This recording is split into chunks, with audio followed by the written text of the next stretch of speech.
Bonjour à tous, vous avez le plaisir de vous retrouver aujourd'hui pour une nouvelle vidéo anti-haul.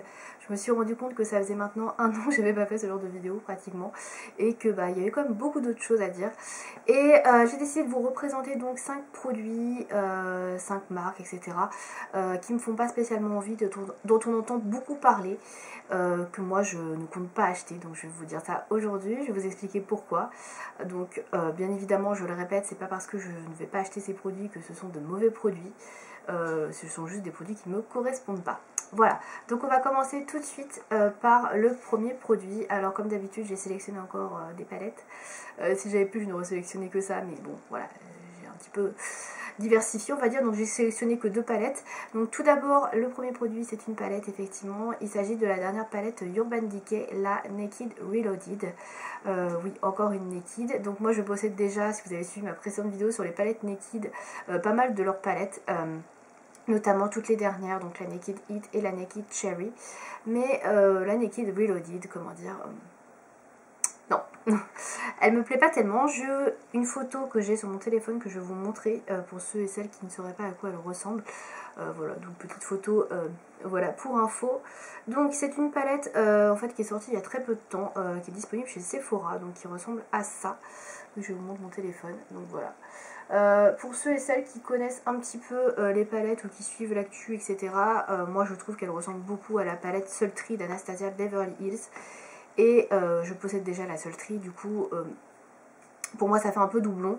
Non seulement en plus de ça, j'ai vu des revues sur cette palette et a priori elle n'est pas hyper bien pigmentée. Par rapport à la Sultry, on n'en parle pas, c'est le jour et la nuit. Comme le temps d'ailleurs, hein, il pleuvait, maintenant il y a du soleil, mais bon. Donc ouais, elle est vraiment pas pigmentée du tout. J'ai l'impression que les fards sont vraiment pas terribles.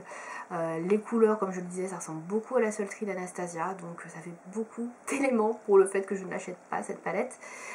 En plus, elle est quasiment au même prix, donc si on peut avoir mieux pour 2-3 euros, bon bah pourquoi se priver. Donc voilà, la palette Reloaded de Urban Decay, je suis pas convaincue, c'est du vu, du revu, et je trouve que ça n'apporte rien. Voilà, donc ce sera sans moi. Ensuite, deuxième produit, deuxième palette en plus que je n'achèterai pas. Donc je vais vous la montrer également puisque j'ai pris une petite photo. Il s'agit de la dernière palette Too Faced. Alors je sais pas si elle est déjà sortie ou alors ça doit pas faire longtemps. C'est la Natural Lust. Alors en fait Too Faced avait sorti il y a 2 ans la Natural Love que je possède, que je ne sais même pas où elle est d'ailleurs. Bref, j'aurais pu vous la montrer. C'est exactement le même principe de palette en fait. Le packaging est magnifique, les couleurs à l'intérieur sont sublimes. Sauf que sur la Natural Love, voilà, j'avais pas du tout adhéré à cette palette parce que je trouvais que ça manquait de pigmentation. Donc je vous montre vite fait la Natural Lust qui ressemble à ça. Voilà, donc au niveau de la composition, des fards, de la diversité, c'est très très joli. Mais voilà, j'ai été tellement déçue par la Natural Love qui était pareil, très belle, etc. Et au niveau de la pigmentation, mais il y avait 4-5 fards à sauver, le reste c'était pas du tout pigmenté. Vraiment, j'avais été vraiment déçue. Du coup, celle-ci, j'ai pas envie de l'acheter non plus parce que j'ai pas envie d'être déçue. Et j'ai vu quelques retours sur cette palette déjà. Et a priori, effectivement, c'est un peu dans la lignée de la Natural Love. Ça reste moins pigmenté que les palettes Too Faced de d'habitude. Et voilà, moi, ça me plaît pas tellement. Elle coûte 59 € en plus, elle n'est pas donnée par rapport à d'autres palettes Too Faced. Donc voilà, la Natural Lust, malgré son magnifique packaging, sa magnifique gamme de couleurs, ses fards qui donnent envie, je ne l'achèterai pas parce que voilà, je pense que je vais encore être déçue par la pigmentation. Donc voilà, je ne prendrai pas cette palette, tout simplement.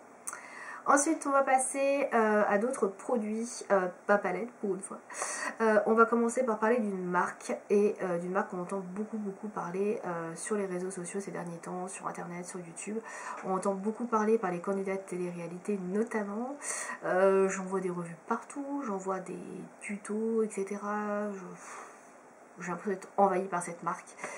Et du coup, j'ai quand même été m'intéresser un peu plus près aux produits, hein, parce que bon, sait-on jamais, c'est parce qu'on entend beaucoup parler que c'est forcément nul ou que c'est forcément pas intéressant. Il s'agit de la marque Nikkie Cosmetics, donc je pense que vous en avez déjà forcément entendu parler. Et du coup, j'ai été voir leurs produits. Alors, non seulement les produits sont extrêmement chers, il y a différentes gammes en fait, à l'argan, à la boue, enfin bref. Peu importe, il y a le shampoing qui est vendu avec le masque et ça coûte en gros dans les 58-60 € je crois, me semble, hein, de ce que j'ai vu au niveau des prix, et je trouve ça horriblement cher pour un shampoing et un masque. Et non seulement ils prônent une éthique assez, comment dire, naturelle, on va dire, au niveau des ingrédients, etc. Et ils vous disent également que ce sont des produits qui sont super pour la pousse des cheveux, pour ci, pour ça, bref, peu importe. J'ai regardé la liste des ingrédients, puisque bah, c'est quand même la base, et la liste est déjà longue comme ça. Et bah, y a plein de trucs chimiques, vraiment pas bon du tout pour les cheveux. Du sulfate dans les premières positions, laisse tomber. Déjà c'est juste rédhibitoire pour moi. Et en plus bah, le reste des produits, franchement il y a énormément de composantes chimiques qui sont irritantes pour la peau, les cheveux, mauvaises pour l'environnement. Enfin il n'y a absolument rien de naturel dans ces produits, rien de sain. Et peut-être que ça sent très bon, mais alors au niveau de la qualité pour les cheveux, je pense que au bout d'un certain moment, vos cheveux, ils vont pas vous dire merci. Hein. Voilà, c'est que de l'esbrouf, je pense, pour avoir des cheveux brillants comme ça en apparence, qu'on vous les êtes lavés, mais après, ça fait que du gainage de cheveux, quoi, à mon avis. Donc, autant vous dire que les produits Nikkie Cosmetics, je n'adhère absolument pas du tout, que ce soit la composition, la marque, tout ce battage. Enfin voilà, je comprends pas et franchement les gens devraient s'intéresser un peu plus à la composition de leurs produits plutôt que juste s'en tenir à un packaging et à l'odeur. Voilà. Voilà. Je pense qu'il y a des gros chèques à la clé, c'est surtout ça. Mais non, Nikkie Cosmetics, c'est pas pour moi. Vraiment pas. Ensuite, on va passer à une autre marque que je... Comment dire ? Pas dire que j'apprécie pas, mais qui m'attire absolument pas du tout. Les produits que la marque propose ne m'attirent pas du tout. Pour moi part, j'en vois pas l'utilité, je comprends pas tout ce battage également autour de ces produits. Donc il s'agit de la marque Farsali. Alors je sais pas si vous avez entendu parler, pendant un moment ça n'était distribué qu'aux États-Unis. Les youtubeuses qui avaient la chance ou qui commandaient aux États-Unis, enfin qui avaient la chance d'aller aux États-Unis et de commander aux États-Unis, n'arrêtez pas d'en vanter les mérites, les américaines l'adorent. Voilà, Farsali c'est des produits, en fait, une marque qui distribue des produits de sérum ou de gouttes pour le visage, le teint, que vous appliquez donc voilà, avant d'appliquer votre fond de teint. Et en fait ça va donner une certaine brillance, un certain éclat, la luminosité à votre visage, voilà, c'est... sorte de sérum, voilà, ça coûte super cher déjà, il faut compter une soixantaine d'euros le petit flacon de sérum, voilà. Bon certes il y en a pour longtemps, hein, mais ça coûte quand même cher. Au niveau de l'intérêt de ce produit, moi je ne le vois pas, voilà, je mets pas de fond de teint, je mets effectivement des crèmes teintées, des choses comme ça, mais je brille déjà de mille feux, ma peau est grasse, pourquoi rajouter des produits avec des nacres ou des trucs brillants pour capturer le glow, non, enfin, non. Comme je suis pas fan également des highlighters, ce genre de produit ça me correspond absolument pas du tout. J'ai déjà vu des nanas qui le portaient, qui faisaient des démonstrations, enfin franchement je vois pas que ce soit exceptionnel. La plupart du temps on le voit un petit peu à la caméra parce qu'elles ont des, comme ça s'appelle, des anneaux lumineux, etc., des lumières, des spots, mais voilà, à la lumière du jour, à la limite pour une soirée, pourquoi pas, mais franchement c'est pas un produit dont j'aurais l'utilité. Moi c'est pas un produit qui me correspond, je suis pas trop basse de teint, tout ça, donc les produits Farsali c'est pas des produits que j'achèterais. Voilà, après c'est peut-être des très bons produits pour des événements particuliers, mais moi ça me servirait pas, donc voilà, Farsali pour moi, non, c'est pas trop mon truc. Et enfin dernier produit, enfin dernière collection plutôt, que je ne vais pas acheter, qui ne me tente pas. Alors là c'est à mon plus grand regret entre guillemets, alors je dis pas que je ne craquerai pas pour quelques trucs de cette collection, mais au premier abord elle ne m'attire absolument pas. C'est la dernière collection de vernis à ongles de la marque OPI, la collection de cette printemps-été qui est la collection Tokyo. Donc moi je suis une grosse fan d'OPI, vous savez ce sont mes vernis préférés, je les adore. Mais là cette collection de printemps je la trouve pas spécialement réussie. Déjà cette, comment dire, cette mode de sortir des choses sur le Japon cette année, déjà Max sort une collection là-dessus, je sais pas pourquoi, ils sont donnés mots chez les marques, mais bon bref, peu importe. Donc je vais vous montrer rapidement le visuel de la marque sur cette collection, puisque bah, peut-être que vous ne le connaissez pas. Alors je crois que c'est pas encore disponible chez Sephora. Donc voilà, les vernis qui sont proposés, donc il y a 12 teintes comme d'habitude. Il y a des couleurs pastel, il y a des couleurs plus foncées, enfin il y a du vert, du bleu, enfin il y a un peu de tout. Là comme ça pourrait vous sembler peut-être magnifique. Moi j'ai vu des swatchs sur internet de ces couleurs, de ces vernis, et très clairement je trouve que c'est du vu, du revu et du encore vu. Il n'y a absolument rien d'extraordinaire là-dedans. Toutes les couleurs roses, rouges, etc., les couleurs un peu plus classiques, elles n'ont absolument rien d'extraordinaire. J'ai l'impression d'avoir vu tout ça dans leur précédente collection, donc c'est des espèces de redites, de reprises d'autres collections, et hop, on met tout là-dedans.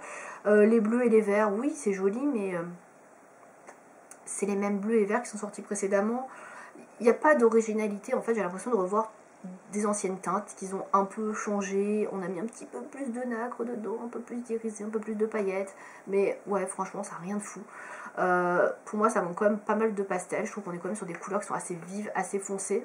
Je serais plus sur une collection d'été pour ma part que sur une collection de printemps. Je suis pas spécialement convaincue par l'harmonie des couleurs choisies déjà. Voilà, je suis assez déçue. De toute façon, je suis au pillage. J'ai remarqué ces derniers temps que les collections de printemps, c'était pas trop ma came. Par contre, les collections d'automne, je les trouve beaucoup plus réussies. Voilà, après c'est une question de goût, je suppose. Mais ouais, les collections de printemps, c'est au pillage. Je trouve que ça fait 2-3 ans là. C'est sans plus. Et malheureusement, cette collection Tokyo, bah ce sera sans moi. Alors bien évidemment, je dis toujours ça, et puis si je trouve un vernis en promo bien réduit, à 50% minimum, j'en prendrai peut-être un ou deux, mais je n'irai pas acheter plein pot un des vernis de cette collection-là, parce que franchement, voilà, j'ai l'impression d'avoir déjà tout ça dans ma collection, et j'ai pas plus besoin, pas plus envie, je suis pas plus attirée par ces couleurs que ça. Voilà, donc c'était le dernier produit, enfin le dernier produit, voilà, vernis. Pour cette vidéo anti-haul, je listerai en barre d'infos les produits qui sont déjà dispo chez Sephora. Je crois que la collection Tokyo n'est pas encore dispo chez Sephora, mais il me semble que tout le reste l'est. Et bien évidemment le lien vers les produits Nikkie Cosmetics si vous voulez vous aussi vous informer sur la composition, etc. Voilà, bien évidemment ça reste mon avis à moi, ne me jetez pas de pierre si vous adorez un de ces produits que j'ai cités dans cette vidéo. N'hésitez pas à me dire vous aussi ce que vous ne comptez pas acheter prochainement, voilà, ça peut toujours aider à faire des économies. A bientôt pour une prochaine vidéo.